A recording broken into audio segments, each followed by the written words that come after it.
Spoiler alert of doctor strange multiverse of the madness. Hello Geeks, तो आज का हमारा टॉपिक है ब्लैक बोल्ट। तो जैसे कि आपने मल्टीवर्स ऑफ द मैडनेस देखी होगी तो आपको पता ही होगा कि उसमें एक इल्यूमिनाटी का मेंबर है ब्लैक बोल्ट, जो कि बहुत ही ज़्यादा पावरफुल है। जैसे कि आपने एक सेकेंड, क्या मतलब आपने अभी तक doctor strange multiverse of the madness नहीं देखी? तो जाओ यार जाके देखो, पर पहले ये वीडियो देख लो क्योंकि अब तो आपको स्पॉइलर मिल ही चुका है। हाँ, तो हम बात कर रहे थे कि ब्लैक बोल्ट, उसमें आपने देखा होगा कितना ज़्यादा पावरफुल है। उसने एक ही सिंगल सेंटेंस से थोड़े से ही कोशिश के साथ ही, मतलब बिल्कुल ही लगता नहीं कि उसने कोई मेहनत करी होगी, और डॉक्टर स्ट्रेंज का एक एक सेल मिटा दिया। तो इससे आप समझ ही सकते हो कितना ज़्यादा पावरफुल है। तो इस वीडियो में हम यही डिस्कस करेंगे, उसकी पावर्स, उसकी एबिलिटीज़, उसकी ओरिजिन, बेसिकली उसकी पूरी कुंडली खोल के रख देंगे। तो ये वीडियो आप आगे देखते रहिए। तो चलिए शुरू करते हैं। ब्लैक बोल्ट, जिसका पूरा नाम ब्लैकगर बोल्टगॉन है, उनकी माताजी का नाम रिंडा और उनके पिताजी का नाम किंग एगोन है, जो कि हमारे इनह्यूमंस और पूरे एटिलैंड के राजा हैं। तो ब्लैक बोल्ट भैया की अगर कॉमिक अपीयरेंस की बात करें तो वो फैंटास्टिक फोर के इशू 45 दिसंबर 1965 में जो कि इशू हुई थी, उसमें सबसे पहले ये नजर आए थे, जिनके क्रिएटर हैं हमारे द लीजेंड स्टैन ली और हमारे जैक कर्बी भैया।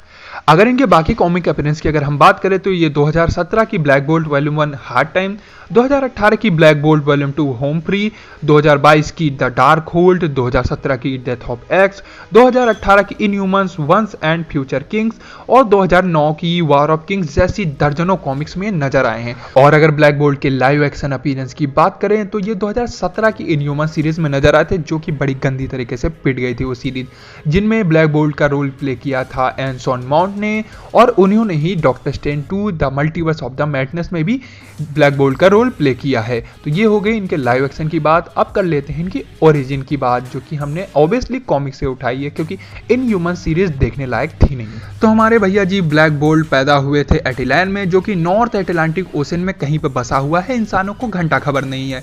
ये दो बहुत बड़े जेनेटिस्ट्स के वहाँ पे जन्म लिए थे, जिसमें इनके पिताजी Aegon head of the ruling council थे और इनकी माताजी Rhinda prenatal care centre की डायरेक्टर थी। ब्लैक बोल्ट जन्म के साथ ही बहुत सारी पावर्स के साथ पैदा हुए थे, जिसमें से मेन थी उनकी साउंड, जो कि काफी ज्यादा डिस्ट्रक्टिव थी। तो कम्युनिटी को प्रोटेक्ट करने के लिए उनको एक साउंड प्रूफ चैम्बर में रखा गया था और उनको एक एनर्जी हार्नेसिंग सूट भी दिया गया था। उनको आर्ट ऑफ कंट्रोलिंग पावर्स के स्कूल में उनकी स्कूलिंग कराई गई थी, जिसमें उनको सिखाया गया था कि उनको अपनी पावर्स कैसे कंट्रोल करनी है, उसको कैसे शांत करना है। जब वो 19 साल की उम्र तक अपनी पावर्स को कंट्रोल करना सीख गए थे, तब उनको सोसाइटी में जाने की परमिशन दे दी गई और उनको फ्री कर दिया गया उस स्कूल से। तो भैया जी का जैसे स्कूल खत्म होता है, वो सोचते हैं अब तो करेंगे मौजा ही मौजा, इस 19 मुंडे दी, अब तो होगा भैया gangster Raj.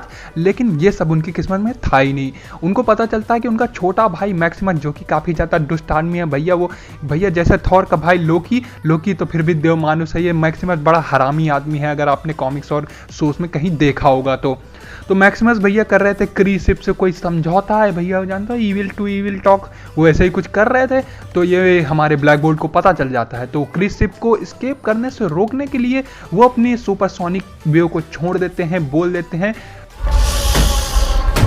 Violence violence violence, I don't like it, I avoid,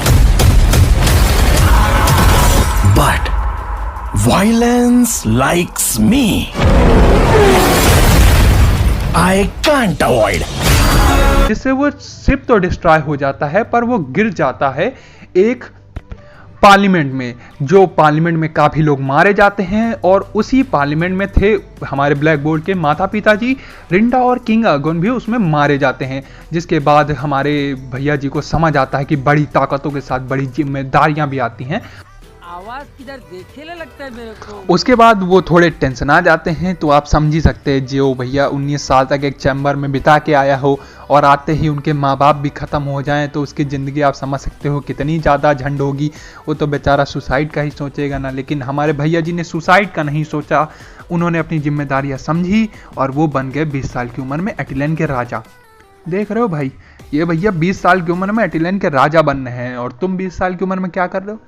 नहीं नहीं भाई, मैं रियलिटी चेक देने नहीं आया हूँ, मैं भी 18 साल की उम्र में क्या कर रहा हूँ, यूट्यूब चैनल चलाने की कोशिश। तो अपना टुकड़ा हटा के उस चीज की बात कर लेते हैं जिस चीज से हर एक सुपर हीरो जाना जाता है, यानी कि इनकी पावर्स की। इनकी मेन पावर तो आपको पता ही होगी, इनकी धरती फाड़ आवाज इनकी मेन पावर है, जो कि इनकी इलेक्ट्रॉन हार्नेसिंग एबिलिटी है, जो कि इनके दिमाग के किसी स्पीच सेंटर से जुड़ी हुई है। ये मोस्ट पावरफुल सुपर हीरोज की लिस्ट में ऑलमोस्ट 14 या 15वें नंबर पे आते हैं, जो कि मैग्नीटो और प्रोफेसर एक्स से भी ऊपर है। और इनकी आवाज कितनी डिस्ट्रक्टिव है तो इसी बात से आप जान गए होंगे कि doctor strange multiverse of the Madness में इन्होंने बस थोड़ी सी कोशिश के साथ उनका एक सेल मिटा दिया था। तो बहुत ही ज़्यादा पावरफुल है इनकी आवाज़। ये पक्का पंजाबी फैमिली से बिलोंग करते होंगे क्योंकि इनकी आवाज़ ही इतनी बुलंद है। इनकी बाकी एबिलिटीज़ की बात करें तो इनमें सुपर हीरो स्ट्रेंथ भी है, जो 1 टन का वजन उठा सकते हैं आराम से। इनकी ज़िंदगी, इनकी लाइफ स्पैन एक एवरेज ह्यूमन से ऑलमोस्ट डबल है। इनमें मैटर एंड एनर्जी मैनिपुलेशन की भी पावर है, और इनमें थोड़ी सी भर की इनमें टेलीपैथी की भी पावर्स है। इनमें फ्लाइंग पावर भी है, जो कि ये एंटी ग्रेविटी की मदद से करते हैं। और इनमें super human strength, super human stamina, और इनमें सुपर ह्यूमन रिफ्लेक्सेस जैसी पावर्स भी है, जो कि काफ़ी सारे सुपर हीरोज में है। ये काफ़ी कॉमन सुपर पावर है। इनकी सुपर पावर्स काफ़ी ज़्यादा अनमैचेबल है। इनकी डिस्ट्रक्टिबल वॉइस बहुत ही ज़्यादा पावरफुल है। वर्ल्ड वॉर हल्क कॉमिक में इन्होंने थोड़े समय के लिए हल्क को भी रोक रखा था, वो बात अलग है। वो भैया जी बहुत ही ज़्यादा गुस्से में, गुस्से वाले आदमी को कोई नहीं रोक सकता एक्सेप्ट सेंट्री। तो ये हो गई इनकी origin, comic appearance, powers and all सारी बातें। इसके अलावा भी आपको कोई अगर डाउट हो, कुछ भी जानना हो इनके बारे में या फिर मार्वल से रिलेटेड किसी भी टॉपिक के बारे में, तो आप नीचे कमेंट में कर सकते हैं। आपको कोई कॉमिक्स एक्सप्लेनेशन चाहिए हो इनकी तो भी आप कमेंट कर सकते हैं। आपको मार्वल या डीसी या किसी भी चीज़ से रिलेटेड, जो कि पॉप कल्चर से रिलेटेड होनी चाहिए वो मेन चीज़, तो उससे कुछ भी आपको जानना हो तो कमेंट कर सकते हैं। उस पर वीडियो छटाक से बन जाएगी। तो इसी नोट पे मैं ये वीडियो ख़त्म करता हूँ।